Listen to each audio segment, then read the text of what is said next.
tie the game. This time, they have to make it work with 40 seconds left. The group win is on the line. They may not actually know that yet. They started this game while Crew versus FaZe was still going on. That finished during this series. They're high touch. Atomic got the catch off the ceiling. Underneath when Atomic falls onto it. Mark gets a high pop off the corner. Another one for Dorito off the ceiling. A lot of pressure for G1, but the ball gets cleared away again. And G2, hang on. They need to stop. One more push, maybe two. Atomic, nice little shade on the 50. Dorito, last chance. Here he goes. He wants to control it, but Atomic gets there. And the defense holds firm, but hang on. A last second crack. Dorito denied. Atomic, he lost the ball. G2 survived. G1 win the game. Still alive for the top of the group. It went down to the last second. Look at the hype. That's got to feel good, especially with all the momentum that G1 were building earlier on in that series. There was a point where we could have seen it quickly done with and having G1 walk away with the series win. They had to recover quickly, and G2 did battle back and respond, and a painful loss at that, but what a job well done for G2. And we talked about at the end of this series, they have been known for resetting. If the previous game didn't go their way, it doesn't matter. They can reset, things go back to 0-0, forget about the past, and move forward. G2, that's their veteran experience coming out. Now it comes down to G1 or G2 versus FaZe for this group. Who's gonna take it?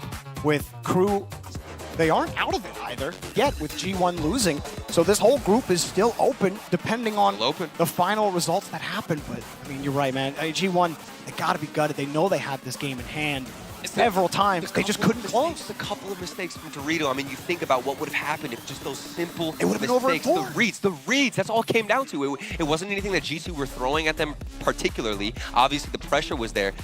But for the most part, you can expect, especially at this level, especially from what we saw from G1 against FaZe, they've got to be hitting those reads. They've got to be connecting on the defense. That's got to feel good for Sathy and company over on G2's side. That's one of those series where you drop that. Who knows what happens to the rest of your tournament? You know, these tough ones to G2. You know, JNAV saying in the VT, they just don't. They don't want to be what they did in fall. They don't want that. You know, they want that winter major style that they had last year. And this group stage so far, while it has been close, it has been tight for G2. They're the ones coming out on top. They're the ones winning. There was just so many people, undervaluing G2 and what they brought. But as we take a look at the last Mobile One High Performance replay, I do think we've got a beautiful interview to throw to. Let's go ahead and hear what they have to say.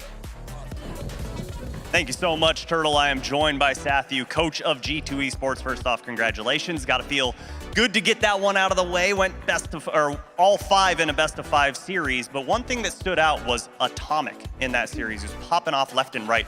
Talk to me about the confidence that he seemed to grow in these live environments. Yeah, I mean, Atomic he's just a talented player individually, and he's been one of the most talented players in the scene for so long. So it just takes reps at Lens to get to the point he is now. So he's there now. No, he definitely is, and he's always been a scary to watch. I'm sure scary to play against. I'm not good enough to be up there with him, so whatever. But you guys seem to start off a little slow against Crew. I know that you guys beat them 3-0, but you only won each game by a score of 1. Did that seem to play into this one where you guys knew you were off to a slow start, or did that kind of get things warmed up for you? The thing is, I think coming into this lane, you shouldn't expect from G2 necessarily like huge score lines anymore. I think we're trying to modify a couple of things, and I think we're trying to control games more in things other than just goals. So I think that was the result of this. Now, you speak of controlling the game on the pitch, but also I want to know how you control emotions, especially one of the last times that we got to see you guys play. It's in my mind, World Championship. You guys take the stage and did not perform to how you guys wanted to. I think everyone that's a G2 fan could admit that. So how do you talk to these guys about saying, hey, like, it's not going to happen again. We're not going to have a performance like that, especially you being the coach saying, like, this kind of rests on my shoulders.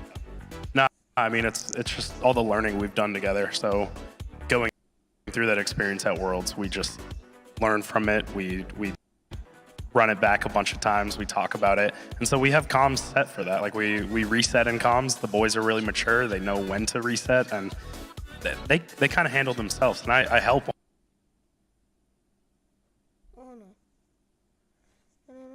But they're good. They're good about it. Always humble. Love to hear it. But you do so much for this team. I mean, I'm sure they're super appreciative of everything that you do. And, you know, I'm thinking back that G2 really loves wintertime. The last time you guys played in a winter major, I remember standing up there on a stage with you as you guys were holding medals in the air. What is it going to take to make sure that that can happen one more time? Just consistency. What we've been doing the past month, just sticking with it, sticking to the plan, believing in it, and just executing. Well, appreciate all the time. It's always a pleasure and an honor to get to speak with you, but that's all the time we got. Back to you.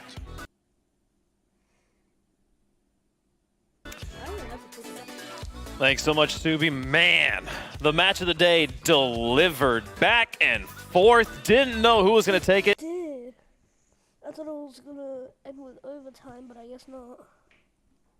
Until it was taken there, G2 able to get the victory. You know, they've been doing this for a while, basically. Yeah, I mean, they've been doing it for a while. By the way, I'm looking for somebody. Last time I checked, there was a Jolly Green Giant to my right. No, get rid of the highlights. Actually, no, I'm going to come back to that then. I'll hold it for a second. G1 versus G2 absolutely delivered. Both of these squads played it phenomenal. G1, low 50, slow play. Great play. Activity from Atomic with a K on G1 every single time. Really throwing G2 for a loop, and they pushed them to the brink of Chief. But you gotta give them credit. I know I picked G1, but G2, you put them in these weird situations, and somehow, someway, they always find a way to get it done, whether it's needing to score a goal or keep a really crazy tough shot out of the net. They get it done moment after moment, and that's why they hang around for so long. Like, how does this even happen? Why are you bumping your teammates? And they just like, yeah, we can make that work. And it's just like, man. I mean, Stacks, what does this say about G1, though? Two of the big dogs from North America going to Game 5, and only one of them coming out alive.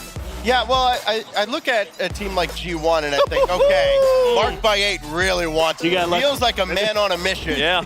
Unfortunately, they come up just a little short here because they ran into probably the most resilient team in this whole event. I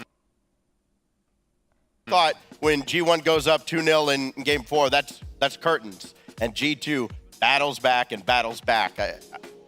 G2 going to top this group in all likelihood, and well, we still got the big one of G2 versus FaZe, who have played a lot of matches here, Bates. Yeah. This is great that we're looking at the group stage and all, but can we come back to the cameras, please? Because we're not, the European production team is not going to let this slide. I'm not letting it slide. The Jolly Green Giant is gone. He is gone. He predicted, not you, Stacks. There was a Stumpy here earlier representing Europe, and you know where he is? Nowhere to be found. He abandoned. Nowhere to be found. I at least stuck around. Well, this spot on the desk isn't doing very good anyway when it comes to predictions, so it might as well be here. But I will say that both of these squads play absolutely phenomenal. But Atomic, man, he's a bad man, and he just absolutely hates. Wait, which one? On Game 5, both of them. Both of them. Yeah, good answer. Both of them. But this time, Atomic with the C comes out on top. G1, I do expect them to do some damage. Continuing on, woo, they've looked nothing short phenomenal. A friend sent me a screenshot of like the scoreboard HUD with like circled both Atomic, circled both G1 and G2, and they're like, "What is happening? Is this intentional? Did they do this on purpose? I'm so confused." It was a crazy match, but congratulations to G2 as they took that one down, folks. Matches A or Groups A and C done for the day. Group B and D action coming up next. We're halfway through the day. Stick around. That's good. That is good.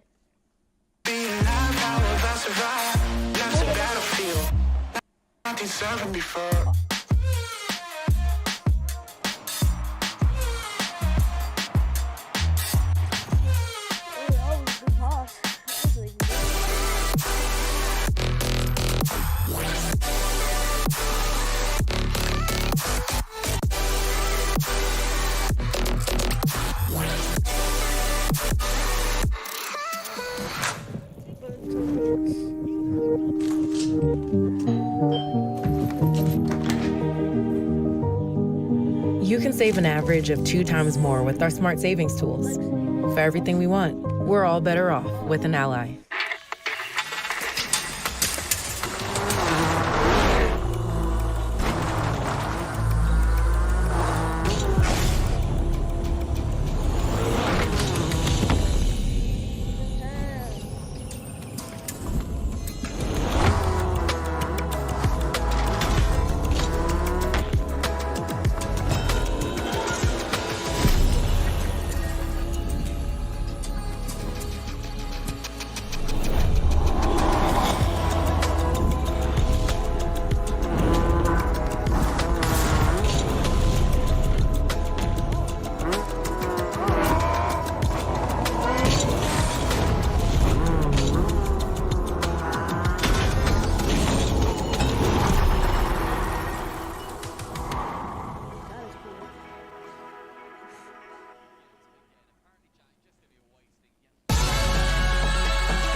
My story to keep an eye on for this major event has to be FaZe Clan. We all know what the pressure is coming into this major. They've already had back-to-back regional championships, and now it's time to put pen to paper and show the merit of this three-man roster. First Killer looks like he's playing at his best that he's ever played. Sypical has gotten more integral into the passing game, and we all know what Mist does at midfield. This is a team that is primed for a run, and if they can't do it here, then the conversation around merit for FaZe Clan goes out the window, and Gen G is back to being North America's best. FaZe have a prime opportunity in this event to take home the championship, but more importantly, put some of those iterations to bed of what FaZe can do better.